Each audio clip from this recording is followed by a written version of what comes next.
ఈ కేసులో యాక్చువల్లీ 22వ తారీఖు నాడు ఒక కాంప్లైంట్ అక్కపల్లి సిద్ధిరాజ్ అని అతను నైట్ ఇంట్లో బండి పెట్టి నారాయణగూడ లిమిట్స్లో పడుకున్నాడు. మార్నింగ్ వచ్చి చూసేవారికి అది మిస్సింగ్ ఉంటే మనకు అదే మార్నింగ్ మనకు కంప్లైంట్ చేయడం జరిగింది.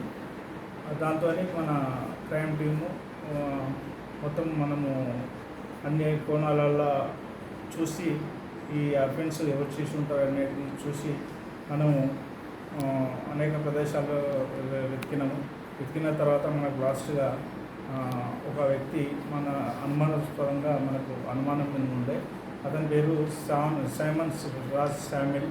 ఇలాంటి టైప్స్ అఫెన్స్ చేస్తాడు కాబట్టి అతను ఏరియాలో లేడు కాబట్టి అతని మీద కొద్దిగా డౌట్ వచ్చి ఇంకా టీమ్స్ ఇంకా పెంచిన తర్వాత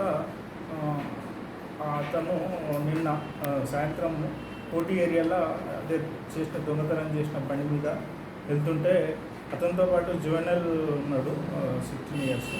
అతని పేరు వికాస్ తిరువ. వీళ్ళిద్దరు కూడా వ్యసనాలకు అలవాటు పడి బాగా ఇట్లాంటి జల్సాలు చేస్తుంటారు, బైక్స్ దొంగతనాలు చేసి. ఇతనికి కూడా గతంలో పూర్వ చరిత్ర కలిగి ఉంది. మన నారాయణగూడ పోలీస్ స్టేషన్లోనే 3 బైక్ థెఫ్ట్లు ఉన్నాయి. తర్వాత 2020 నుంచి 23 వరకు ఇతని మీద 3 కేసులు ఉన్నాయి. తర్వాత ఇతనికి మన హ్యాబిట్స్ పోలీస్ స్టేషన్లో కూడా ఒక కేసు రిజిస్టర్ జరిగింది. ఈ 4 కేసులు ఆల్రెడీ ట్రయల్లు ఉన్నాయి. కోర్టులో కేసు నడుస్తున్నాం కానీ ఇతను బెయిల్ పైన ఉన్నాడు. బెయిల్ పైన నుండి ఈ క్రమంలో ఈ దొంగతనం చేసిండు. ఇతన్ని అలవాటు పడ్డ నేరస్తులు కాబట్టి ఇతన్ని ఈరోజు జ్యుడిషియల్ రిమాండ్కు పంపడం జరుగుతుంది. ఈ కేసు ఛేదించడంలో ముఖ్యంగా మన చంద్రశేఖర్ ఎస్హెచ్ఓ గారి ఆధ్వర్యంలో నాగార్జున డిఐ గారు, తర్వాత వెంకటేష్ ఎస్ఐ గారు వీళ్ళు చాలా బాగా కృషి చేశారు. వాళ్ళకు డీసీ తరఫున నా తరఫున అభినందనలు తెలియజేస్తూ తగిన రివార్డు కూడా వాళ్ళకి పారితోషికం ఇస్తానని డీసీ గారు చెప్పారు. వీళ్ళిద్దరు ఫ్రెండ్స్ సార్? వీళ్ళిద్దరు ఫ్రెండ్స్. జువెనల్ మీద ఎంత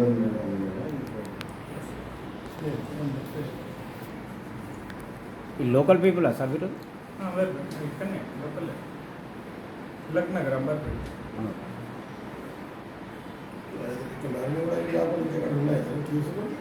ఇక్కడనే ఉన్నాయి. నేనైతే నారాయణగూడ పోలీస్ పాతయ్యి ఆఫీస్లో ఒకటి ఇదే ఏరియాలో ఎక్కువ జరుగుతుంది. బర్కత్పూర్ ఏరియాలో బర్కత్పూర్లో ఎక్కువ జరుగుతుంది. బర్కత్పూర్ ఏరియాలో ఇప్పటివరకు ఎన్ని బైకులు దొంగతనం చేస్తారు? ఇంతకుముందు చేసిన 4 కేసులలో ఉన్నాయి. అన్ని బైక్ తెచ్చులే. అన్ని బైకులు ఇప్పుడు మన దగ్గర కూడా ఇది దొరుకుతుంది. ఇది చాలా క్రిటికల్ ఉండే కేసు. యాక్చువల్గా ఫుటేజ్ కూడా సరిగ్గా తీసినప్పుడు చాలా క్రిటికల్ ఉండే. బట్ ఇప్పుడు ఇంకా కొన్ని సీసీ కెమెరాలు ఇక్కడ లేవు సార్ బర్కత్పూర్ ఏరియాలో. వాటిని ఇంకా చేస్తున్నాం, స్ట్రెంథెన్ చేస్తున్నాము.